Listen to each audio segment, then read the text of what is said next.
Holiday season starts this month, and while these celebrations can certainly be joyous, they can also bring a lot of stress, especially for individuals living with Alzheimer's and their caregivers. That's why the Michigan chapter of the Alzheimer's Association is holding a special webinar to help caregivers get them a plan for the holidays. We have program manager Stacy Goldberg with us to explain some more. Thanks for being on with us this afternoon. Yeah, thanks for having me today. First and foremost, what can people expect from this webinar if they take part?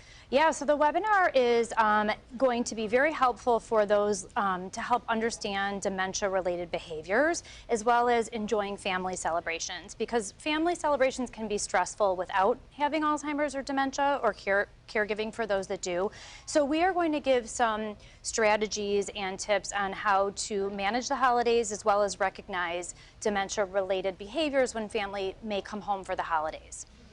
Certainly great. I know so many people are going to take part in that webinar. For those, though, who can't, and they do have a loved one who's suffering, is there any kind of preview or maybe tidbit you can share about how to reduce stress and how to reduce agitation? Yeah, absolutely. So I think that one of the most important things is to take care of yourself as a caregiver. So self-care, being able to, during the holidays, make sure that you are eating healthy and exercising as a caregiver, and making sure that you're learning how to manage your stress so you can best help those that you are taking care of. I think that holidays can be very traditional for people, so being able to take your family traditions and knowing that you might need to modify them. So especially for caregivers, learning to delegate tasks, or to be able to, you know, if you're used to always making pies, for example, maybe just giving yourself a little bit of grace and saying, I'm gonna buy my pies this year, right? Yeah. So learning how to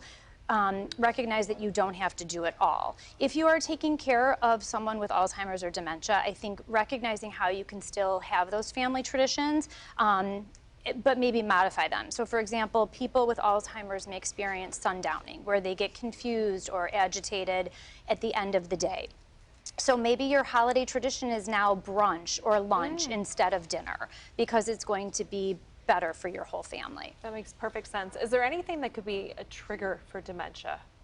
Yeah, I think that for people living with dementia, maybe things could be a little bit more confusing at the holidays, or they may, you know, forget their favorite recipe, for example. So if loved ones come home and, you know, it's something that they're typically used to doing, but all of a sudden they might be stuck. That could be something that could be a sign that someone's experiencing that. I don't want to forget to ask this. When is the webinar? Yes. How can people register? Is there cost involved? So it is free. The webinar is on Saturday, November 18th at 10 a.m. And you can find the link on our social media, which is ALZ Michigan, or you can find it on our website as well. And I don't want to forget to add that we have a 24/7 helpline that is wonderful at this time of year, because people can call it even on the holidays, and we can give master's level social workers to support caregivers and those dealing with stress at the holidays. Absolutely. And the number for that is 1-800-272-3900. Wonderful. I was going to say, the webinar is such an incredible resource, and then I'm so appreciative you mentioned that hotline, because you are accessible. Yeah, way all beyond the time. The webinar. So it could be, there's no question that's too big or too small. So anything that a family might be struggling with at the holidays, especially if someone's just come home and recognized some signs and symptoms in their family. Wonderful. Stacy Goldberg, thanks so much for being on with us. Thanks for having afternoon. us. We appreciate it.